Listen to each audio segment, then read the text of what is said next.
Praise the Lord. கர்த்தர் நாமத்துக்கு ஸ்தோத்திரம் உண்டாவதாக.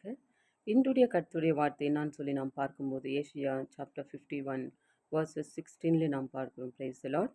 நீ என் ஜனம் என்று சொல்லுவதற்காக நான் என் வார்த்தையை உன் வாயிலே அருளி என் கரத்தின் நிழலினால் உன்னை மறைக்கிறேன் அப்படின்னு சொல்லி நாம் பார்க்கிறோம். ஹல்லேலூயா. கர்த்தர் இன்றைக்கு சொல்லுகிற வார்த்தை நீ என் ஜனம் அப்படின்னு சொல்லுகிறார். ஹல்லேலூயா. அதே வண்ணமாக என் வார்த்தையை உன் வாயிலே அருளி அப்படின்னு சொல்ல அவரோட வார்த்தைன்னு சொல்லும் போதே அவருடைய வார்த்தை நம்மளுடைய வாழ்க்கையா இருக்கும். அவருடைய வார்த்தை நம்மளுடைய ஆசீர்வாதமாக இருக்கும். ஹல்லேலூயா.